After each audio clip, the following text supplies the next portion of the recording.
Hello friends, আজ আমি রান্না করব ইলিশ মাছ দিয়ে কচুরমুখী। তো প্রথমে কড়াইয়ে তেল দিয়ে তেলটা একটু গরম করে নিলাম। এদিকে আমি মশলাটাও রেডি করে নিলাম। এবার তেলের মধ্যে পেঁয়াজ, রসুন, আদা কুচিটা দিয়ে যতক্ষণ না ব্রাউন কালার আসে ততক্ষণ একটু ভেজে নিলাম। তো এবার মশলাটা এখানে এড করে দিব। মশলা অ্যাড করার পরে ভালো করে কষিয়ে নেব মশলাটা। তো মশলাটা ভালো করে কষিয়ে নেওয়ার পরে এবার আমি এখানে দিয়ে দিব আগে থেকে রেডি করে রাখা কচুরমুখী।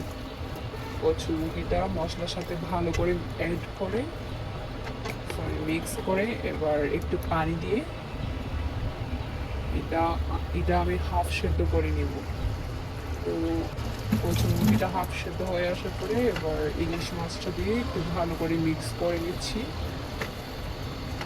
তো ভালো করে মিক্স করে নেওয়ার পরে একটু পানি দিয়ে এটাকে সেদ্ধ করার জন্য পর্যাপ্ত পানি দিয়ে এবার ঢাকনা দিয়ে দিব।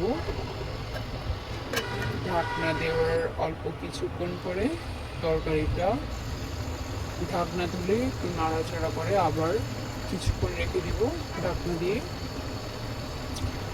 তো দেখতে খুবই সুন্দর লাগতেছে কিন্তু। তো যে জিনিস যে তরকারি দেখতে সুন্দর লাগে সেটা খেতেও নিশ্চয়ই অনেক ভালো হবে।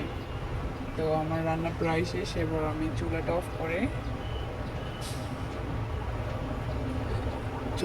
অফ করে দিলাম।